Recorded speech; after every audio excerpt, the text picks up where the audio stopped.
The bank manager didn't speak at first. He just looked at me with pale hands and turned that black security monitor toward me. My breath caught so hard I thought my chest might crack open. There on the screen was my daughter-in-law Beverly standing outside Dorothy's safety deposit box room 2 days earlier, wearing dark sunglasses and that perfect blue coat she always wore when she wanted to look important. But that wasn't the part that made me want to punch something. The part that nearly dropped me was seeing my own son David standing right beside her, holding a folder like he owned the place. My name is Charlie Mitchell and I'm 58 years old. That was the day I learned that losing your wife to cancer is one kind of pain, but finding out your family's been planning to rob you blind is a whole different kind of hell. Dorothy had been gone for 6 months.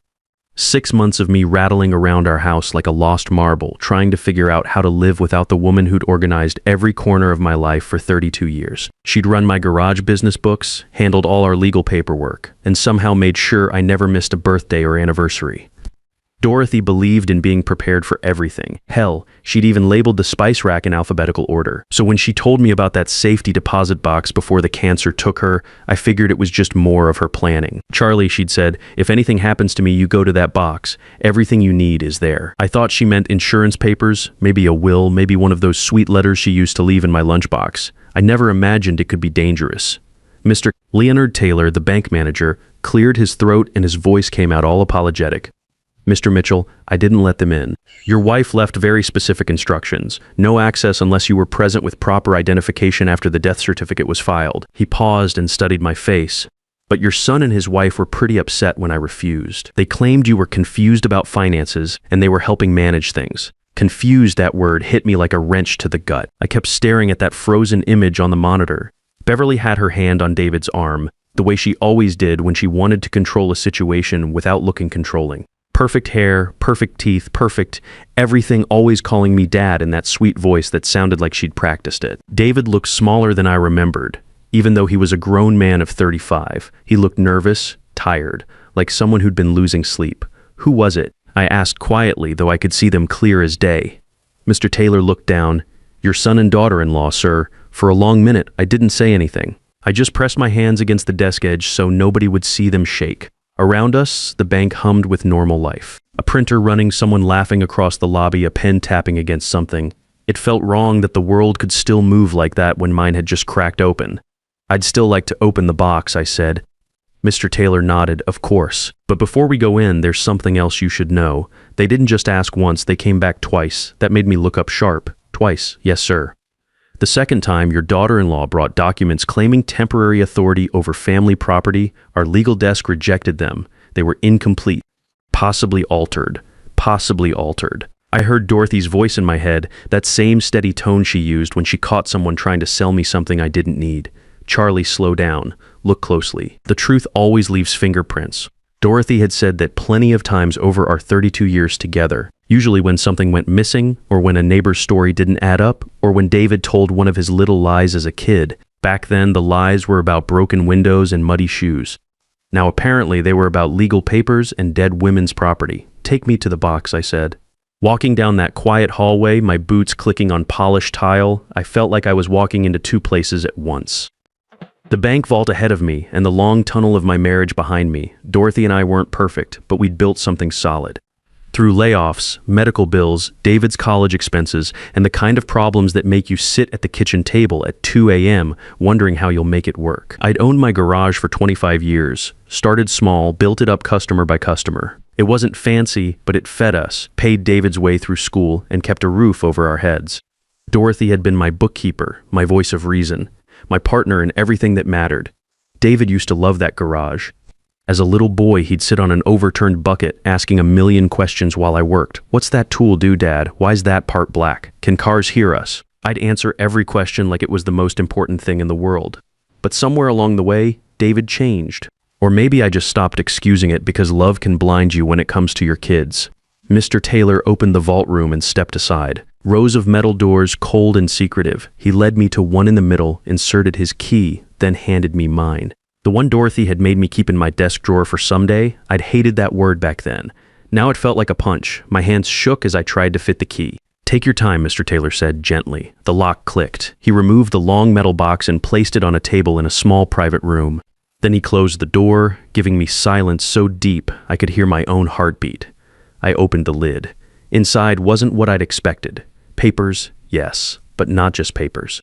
A thick brown envelope with my name and Dorothy's neat handwriting, a flash drive, a small velvet pouch, and underneath all that, another envelope with red ink that said, "If David or Beverly try to open this without Charlie, something is very wrong." I stared at those words until they blurred. Mr. Taylor saw the envelope and stepped back. "Would you like privacy?" "No," I whispered. "Stay." Because suddenly I didn't want to be alone. My hands shook as I opened the envelope with my name. Inside was a letter. "My dearest Charlie, if you're reading this, then I'm gone and I'm sorry for that. I know you hate when I plan for the worst, but some storms you can feel coming. For the last year, I've been seeing things that troubled me. I wanted to believe I was wrong. I prayed I was wrong. But if David and Beverly rushed to this box before you, then I wasn't wrong at all."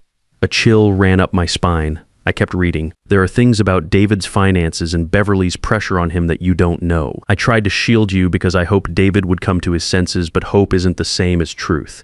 Inside this box is proof of money taken, signatures copied, and plans discussed behind our backs. If I'm right, they were waiting for me to die so they could force you out of the house and sell the garage before you knew what hit you." My mouth went dry. Mr. Taylor made a small, shocked sound. I held up a hand to stop him. I had to keep going. "I also believe David doesn't fully understand what Beverly has done in his name. He's guilty of weakness and poor choices, but I fear she's pushed him further than he realizes. Listen carefully before you act, but do act. Don't let silence bury you beside me." A tear hit the page. Dorothy had known she'd known and died carrying that weight alone. I put down the letter and reached for the red envelope. Inside were copies of property records, bank statements, printed emails. I didn't read every page yet, just enough to feel the room spin around me. References to the house, our house, references to the garage business, transfer plans, loan discussions, a fake caregiving arrangement. My name typed in places I'd never signed. Then I saw one sentence in a printed email that made my stomach turn. "Once Dorothy is gone, Charlie will be too confused to fight us." I knew that sentence came from Beverly before I even checked. It had her voice all over it, cold and calculating. For a second, I almost laughed. Not because it was funny, but because sometimes pain gets so sharp it twists into something else. Confused, Beverly had mistaken grief for weakness. That was going to be her first mistake. The flash drive probably held more evidence. The velvet pouch held Dorothy's wedding ring and a note, "Charlie, keep this close. The drive has the rest. If anything happens to me suddenly, don't trust quick tears or rushed paperwork. Go to Patricia Robinson first. She knows everything." Patricia Robinson, our old family lawyer. Dorothy had used her for years, trusted her completely. Mr. Taylor looked worried. "Should I call someone?" "Yes," I said. My voice sounded different, steadier than it had all morning. "Call me a taxi, not my family, just a taxi."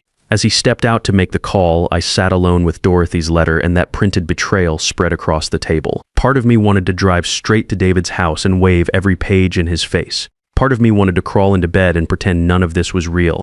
Instead, I did what men like me do when life knocks us flat. I straightened my shoulders and decided that if people wanted to treat me like I was already buried, I'd make sure I came back swinging. On the taxi ride home, I said nothing, just watched the town roll by, the diner where Dorothy and I used to have coffee every Sunday, the hardware store where I bought parts for the garage, the gas station where David worked summers in high school. Every corner held a memory. Every memory now felt bruised. When I got home, I didn't go inside right away. I stood on the porch looking at the front door of the house Dorothy had decorated, organized, and loved.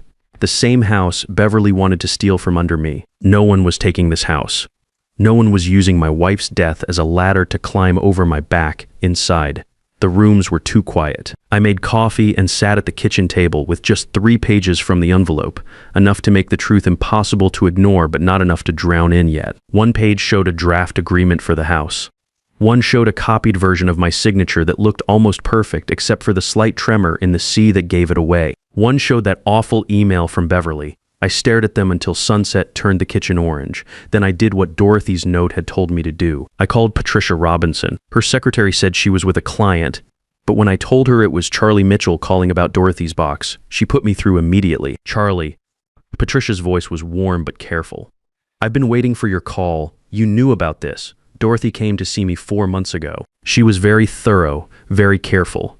She suspected something was wrong with David's finances and Beverly's influence on him. She asked me to prepare certain documents and wait for you to contact me." "What kind of documents?" "A protective trust, mostly, but also a detailed statement about her concerns regarding signatures, property access, and potential fraud." "Charlie, Dorothy was building a legal wall around everything you two worked for. That sounded like Dorothy. Always 3 steps ahead, always protecting the people she loved.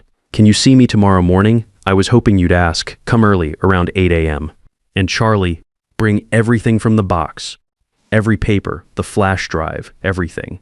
After I hung up, I felt something I hadn't felt since Dorothy died. Not hope exactly, but direction. A sense that maybe I wasn't as alone in this fight as I'd thought. That's when I heard the key slide into my front door. David never knocked. Dorothy had always hated that. Use the doorbell, son. A man doesn't enter someone else's house like a thief. But tonight, the irony of those words hit different. The lock turned. Beverly's voice floated in before I saw her, sweet and bright and wrong. Charlie, we thought you might be lonely. Then David stepped in behind her carrying white lilies wrapped in clear paper, the kind people bring when someone dies and they want to look thoughtful. He looked tired, older than 35, with the same brown eyes I had, except mine had always been steady. David's looked shifty now, like they were searching for the safest place to land. Beverly recovered first when she saw the papers on my kitchen table. She always did. Oh, she said lightly, glancing at the documents, then back at me. You're busy. I folded my hands so she wouldn't see how badly I wanted to grab those papers. David cleared his throat. Dad, we brought flowers. I can see that. The lilies looked too white, too perfect. Dorothy would have hated them. She used to say lilies smelled like funeral homes. Beverly stepped deeper into the kitchen like she owned it. We got worried. You haven't been answering much, and after everything, we thought maybe you shouldn't be alone tonight. There it was again, hidden under the sugar. You shouldn't be alone. You need help. You might not be able to manage. It sounded caring if you didn't know how to listen. I looked at David thoughtful. Strange timing, though. His fingers tightened around the flower stems. What do you mean? I mean, I spent today at the bank. Beverly didn't even blink at first, but I saw her neck muscles tighten. David's whole face changed. Not much, but enough for a father to notice. The bank? He repeated. Yes. The safety deposit box. The silence that followed was thick as motor oil. Beverly let out a tiny laugh, too quick, too polished. Oh, Charlie, that old thing. Dorothy probably just left boring forms in there. Did she? She smiled again, but her eyes stayed sharp.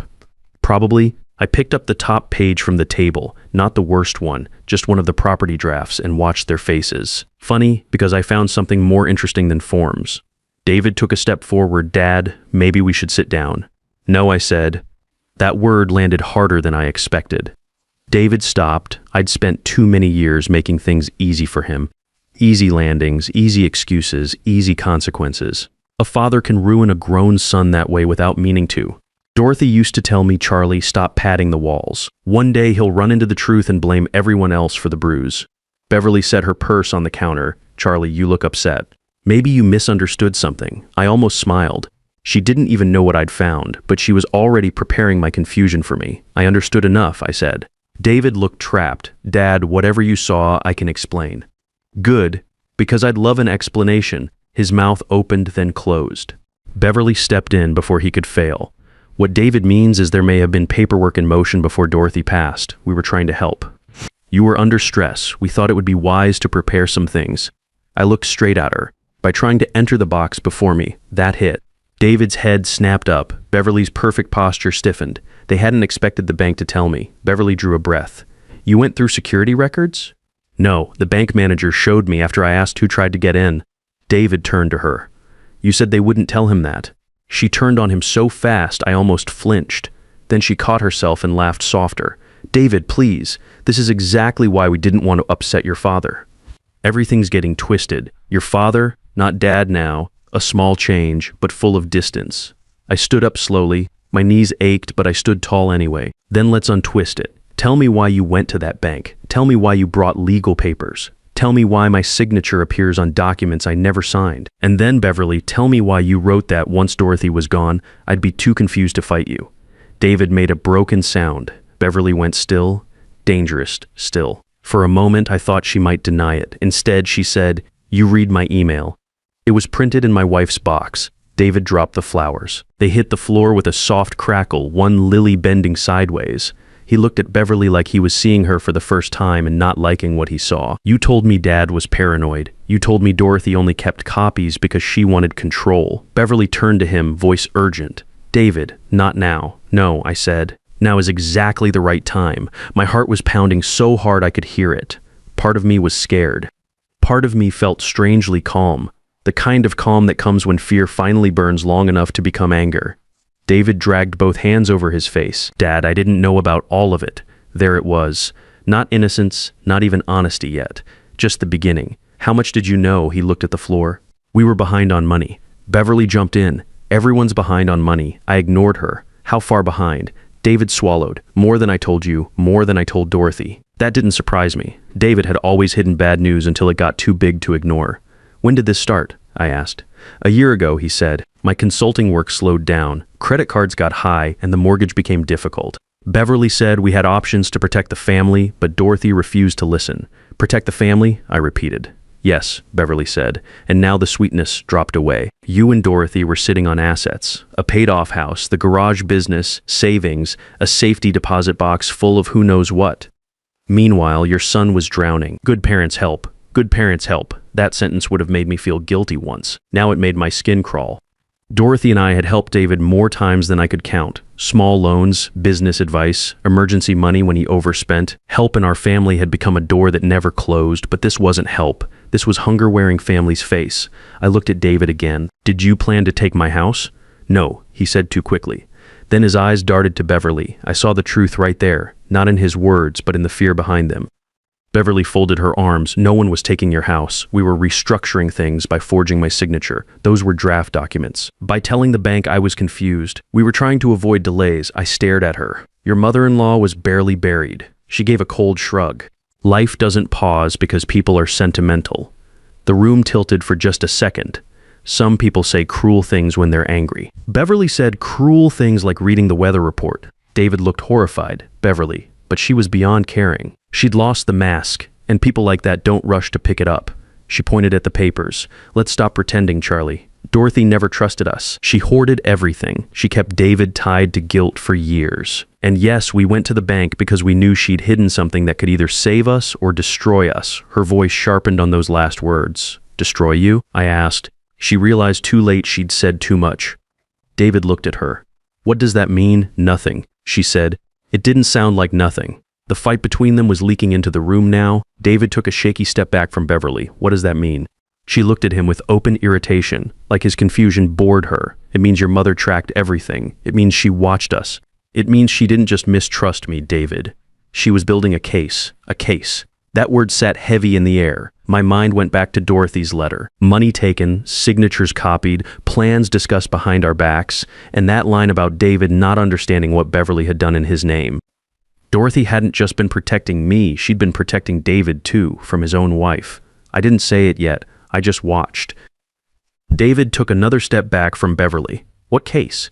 She looked at him with open irritation. Stop acting surprised. Your mother tracked the transfers, the garage account, the line of credit, the business loan. David stared. You told me the business loan was legal. My voice came out flat. What business loan? Neither answered. So I asked louder. What business loan? David's face crumpled. Dad, Beverly spoke instead.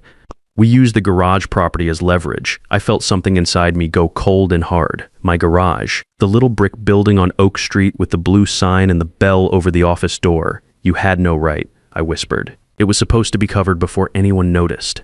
Anyone? You mean Dorothy or me? David finally looked straight at me, and I saw tears in his eyes. Real tears, weak tears, late tears. Dorothy found out 3 months ago. I closed my eyes. 3 months. Dorothy had known for 3 months and said nothing to me. She'd carried it alone, gathered her proof, and waited. Maybe hoping David would confess. Maybe not wanting to break my heart before she had to. When I opened my eyes, Beverly was reaching for the papers. I moved faster than she expected and snatched them first. Don't touch those. Her voice turned sharp. Those papers are about family matters. Yes, I said mine. That's when we heard the car doors outside, then footsteps on the porch. Heavy footsteps. David turned toward the sound like he'd been shot. Beverly's face went white. Who is that? I asked. Neither moved. Then someone knocked on my door, not pounding this time. Professional, controlled. I walked to the front door and opened it. 2 men in suits stood on my porch. The older one held up a badge. Mr. Mitchell, I'm Detective Johnson. This is Detective Brown. We'd like to ask you some questions about your late wife's safety deposit box and some concerns that have been brought to our attention. I looked back at David and Beverly in my kitchen. David looked like he wanted to disappear. Beverly looked like she was calculating her next move. "Come in," I said. The detectives entered and immediately noticed the tension in the room. Detective Johnson took in the scene quickly. The papers on the table, the dropped flowers, the way David and Beverly were standing apart from each other. "We received a call from Patricia Robinson this afternoon," Detective Johnson said. "She indicated there may be evidence of financial fraud involving forged signatures and property manipulation." I nodded. "Patricia was my wife's lawyer. Dorothy left instructions with her. We'd like to see what you found in that box, if you're willing." I spread the papers out on the kitchen table. The forged signature, the property drafts, the printed emails. The detective studied them carefully while David sat down hard in a chair and Beverly remained standing, arms crossed. "Mrs. Mitchell," Detective Johnson addressed Beverly, "these emails appear to come from your account. Would you like to explain the reference to Mr. Mitchell being too confused to fight after his wife's death?" Beverly's jaw tightened. "Those emails are taken out of context." "What context would make property fraud appropriate?" She didn't answer. Detective Brown looked at David. "Mr. Mitchell, can you tell us about this business loan that used your father's garage as collateral?" David's voice came out barely above a whisper. "I thought it was temporary. Beverly said we could fix everything before Dad found out. But your mother did find out?" David nodded miserably. "She confronted us 3 months ago. She said she was changing her will to protect Dad, and how did your wife react to that?" David looked at Beverly, then back at the detective. She was angry. She said we couldn't let Dorothy lock us out. The room went quiet. Detective Johnson made notes while Detective Brown kept watching Beverly. "Mrs. Mitchell," Detective Brown said, "we're going to need you to come with us for questioning. There are serious concerns about financial fraud, forgery, and conspiracy." Beverly's control finally cracked. "This is ridiculous. David signed everything willingly. Charlie's house wasn't going anywhere. We were just trying to solve our problems by forging his signature. Those were drafts. By lying to the bank about his mental capacity." She didn't answer. Detective Johnson stood. "Beverly Mitchell, you're under arrest for suspicion of financial fraud, forgery, and conspiracy. You have the right to remain silent." As they let her out, Beverly turned back to look at me one last time. For the first time since I'd known her, she looked exactly like what she was. Not polished, not perfect, not misunderstood. Just a woman who'd thought she could steal from her family and get away with it. After they left, David and I sat in the quiet kitchen. The dropped flowers still lay on the floor between us. "Dad," he said finally, "I'm sorry. I'm so sorry for all of it. I believed he meant it. But sorry and changed aren't the same thing. I know you are, son, but love isn't permission anymore. You're going to have to earn back what you threw away." He nodded, crying. "I know your mother left you a path back, but it's not going to be easy. You'll work with Patricia to fix what you can fix, pay back what you can pay back, and prove you can be the man she always hoped you'd become. And if I do that," I looked at him, this boy who'd once asked me a million questions in my garage, now a man who'd have to find his own answers, "then maybe we can rebuild what we had. But it starts with truth, David. From here on out, nothing but truth." Outside, I could hear life going on. Cars passing, neighbors walking dogs, the ordinary sounds of people living ordinary lives. But inside my kitchen, with Dorothy's evidence still spread across the table and her wedding ring in my pocket, I felt something I hadn't felt in 6 months. Peace. Not happiness, not yet, but peace. Dorothy had protected us both, even from the grave. The house was safe, the garage was safe, and maybe if David meant what he said, our family could be safe too, just like Dorothy always planned. Sometimes the people who claim to love you the most are the ones planning to hurt you the deepest, but a smart man prepares for storms even when the sky looks clear. Family isn't just blood, it's trust earned through actions, and when that trust breaks, love without boundaries becomes the most dangerous weapon of all.